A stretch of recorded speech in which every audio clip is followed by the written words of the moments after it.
Samedi dès 19h45, vivez la grande soirée de gala du 31e meeting international de natation de Saint-Dizier.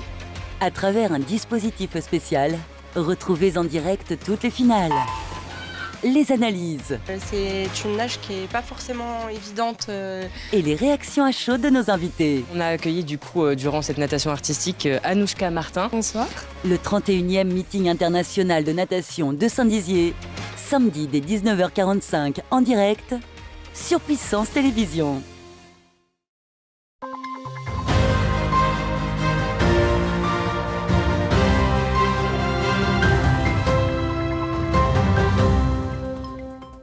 Bonjour et bienvenue dans votre journal du 15 Info. Voici les titres de ce mardi 10 octobre.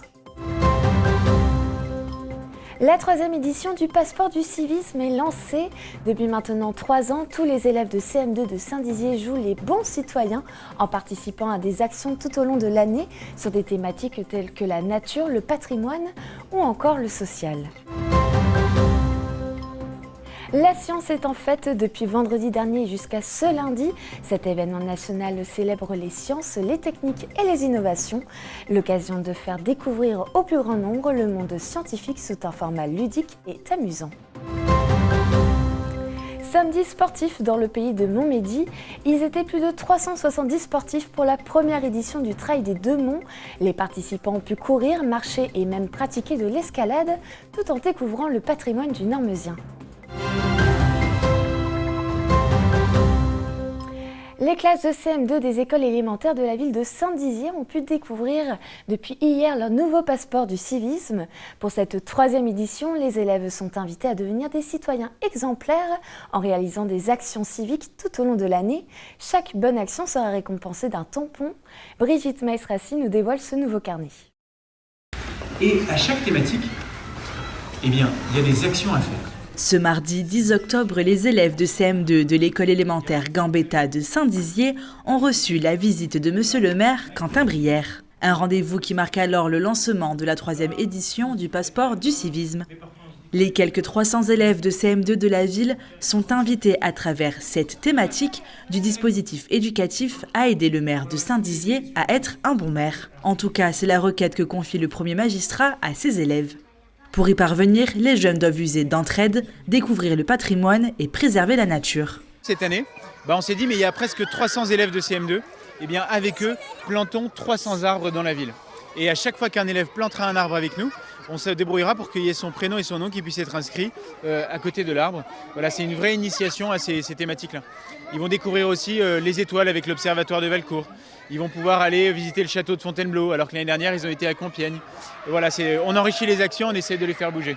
Pour ce nouveau passeport du civisme, la mairie garde des actions communes aux années précédentes, mais doit se renouveler au vu de la société. Sur le harcèlement scolaire, nous distribuons à chaque école une boîte pédagogique pour pouvoir vraiment apprendre aux élèves ce que c'est que le harcèlement et puis comment ne pas être soi-même un harceleur parce que les élèves ne se rendent pas compte. Ou bien quand on est soi-même victime, savoir le détecter et le dire, pas rester tout seul. Pour les enseignants, ce passeport du civisme est une bonne chose. Il permet de faire comprendre aux enfants qu'il est important d'agir pour les autres, mais aussi de découvrir le patrimoine qui les entoure.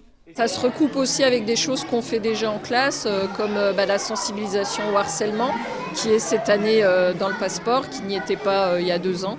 Et puis découvrir l'histoire de leur ville, qui est aussi au programme en géographie. Donc ça recoupe pas mal d'objectifs qui sont déjà dans les programmes de l'école. Le premier rendez-vous est donné le 19 octobre à la base aérienne 113, où tous les élèves pourront découvrir les métiers des militaires et se défier lors d'un parcours sportif. À l'approche des Jeux Olympiques de Paris 2024, la 32e édition de la Fête de la Science célèbre cette semaine le monde scientifique sur le thème du sport et de la pratique sportive. Des élèves de CM2, des collégiens mais aussi des lycéens ont pu assister à des expériences spectaculaires et ludiques. Au lycée Blaise Pascal et au centre socio-culturel de Saint-Dizier, Manon de Fontis et Nicolas Fontaine nous emmènent faire la Fête de la Science. Des lycéens revêtent la blouse blanche pour présenter à des collégiens et des écoliers bragards plusieurs expérimentations. Nous allons mettre dans l'Erlenmeyer avec les 20 ml d'eau oxygénée. Réaction chimique Expériences alimentaires ou encore réflexions autour de l'anatomie du corps humain, toutes ces activités sont proposées au sein de cet établissement scolaire à l'occasion de la 32e édition de la Fête de la Science, une façon pour les jeunes d'en découvrir plus sur le sujet. Dans le programme, on doit faire de la SVT et du muscle. Et donc ça me plaît de montrer aux élèves un peu ce qu'on fait en spécialité et comment on peut regarder comment fonctionne le corps humain en fait.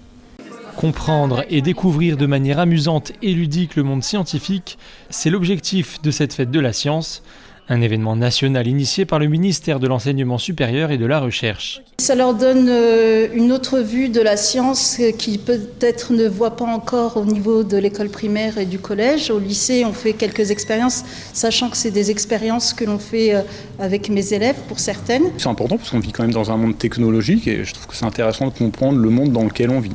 Le lycée Blaise Pascal n'est pas le seul à célébrer le monde scientifique cette semaine.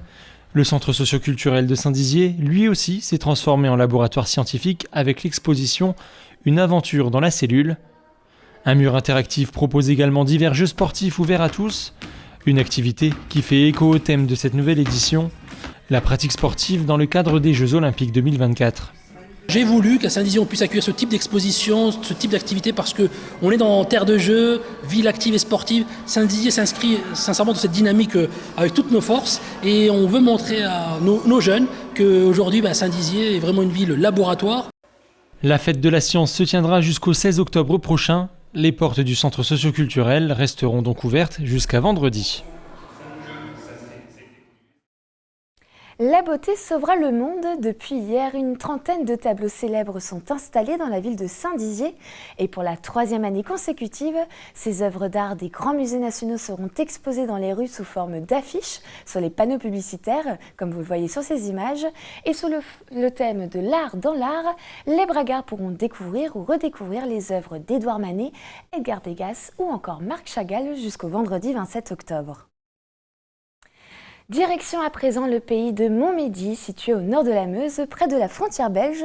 Ce week-end s'est tenue la première édition du trail transfrontalier des Deux Monts, qui allie à la fois le sport et le patrimoine dans le cadre du label Meuse, terre d'échappée par nature.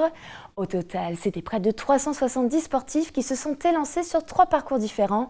Une marche gourmande, un trail de 12 km et un second de 30 km. Clémentine Coppola était au départ de ces courses atypiques. La place forte de Montmédy s'anime ce week-end. Située à plus de 289 mètres d'altitude, elle accueille aujourd'hui un marché de produits locaux. Huile végétale, cosmétiques ou encore planches à découper en bois, ici, tout est fabriqué dans le Grand Est. Mais l'événement de ce week-end, c'est la première édition du Trail des Deux Monts, un nouveau rendez-vous sportif qui s'intègre dans le programme Meuse, terre d'échappée par nature. Alors là, du coup, c'est ouvert. Il y a même des personnes qui viennent de très loin. Il y a des Belges, il y a des gens de la région de Nancy, il y aura des gens de la région de Metz. J'en ai vu de la région de Metz ici. Donc c'est très bien promouvoir tous les sports de plein air au niveau du département. Non seulement donc les marches, mais aussi les courses, mais aussi le canoë, mais aussi d'autres sports qui se dépassent en plein air. Ce samedi, 3 parcours ont réuni plus de 370 sportifs. 230 coureurs se sont élancés sur les 2 boucles de trail, une de 12 km 5 et une autre de 30 km. Et un peu plus tôt dans la journée, 140 marcheurs ont pris le départ de la marche gourmande. Une discipline qui allie marche et découverte des produits du terroir. Sur 13 km, les marcheurs s'arrêtent à 4 reprises pour un apéritif, un plat, un assortiment de fromage et bien sûr un dessert. Retour à la citadelle où les bénévoles de l'association La Rando des Folies s'activent. Sur cet événement-là, on est bien une 80. Facile, parce qu'il y a beaucoup de signaleurs sur les routes, on a les personnes qui tiennent le ravitaillement, les personnes qui tiennent les points de restauration sur la marche gourmande. Même s'il s'agit d'une première manifestation, les sportifs étaient au rendez-vous, surtout les locaux, peu habitués à courir un trail dans leur région. Une angoisse, c'est une grosse angoisse, mais ça va être quelque chose de bien, j'imagine. Et votre premier trail, c'est ça, de 30 km ? 30, jamais fait plus. Une expérience et un défi personnel. C'est un département voisin qu'on ne fait pas souvent et on ne sort pas ici, donc ça m'a plu de m'inscrire ici en fait. Je ne connaissais pas non plus la citadelle, donc moi ça me permet de découvrir. Après plus de 10 km à travers les champs et les bois, les sportifs font une première halte dans le village d'Aviotte. À boire, à manger? Les deux. Les deux. Mais la particularité de ce trail, c'est qu'il est transfrontalier. Les coureurs ont ensuite passé la frontière belge pour arriver dans le village de Montquintin. Là-bas, ils ont été accueillis en musique avant de repartir pour la France.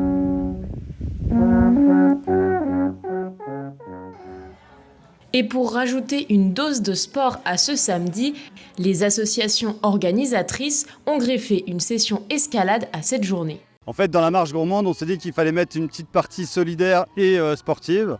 L'escalade étant disponible aux organisateurs, on s'est dit que c'était une bonne chose. Et de l'associer avec Octobre Rose, on s'est dit que c'était encore mieux. Une session sportive qui a aussi un but solidaire. Toutes les recettes issues de la location des baudriers ou de la consommation de boissons ou de nourriture seront reversées à Octobre Rose. L'organisation de la journée et les parcours jugés excellents ont été salués par tous les participants. Un soulagement pour les deux associations qui ont décidé de signer pour une deuxième édition l'année prochaine. C'est la fin de ce journal, merci de l'avoir suivi. Je vous donne rendez-vous demain à la même heure pour votre prochain point sur l'actualité. En attendant, passez une très bonne soirée sur Puissance Télévision. Toute l'actualité en continu à retrouver sur notre site internet et notre application mobile. Retrouvez-nous sur le canal 373 de la TV d'Orange et sur le canal 953 des offres Freebox.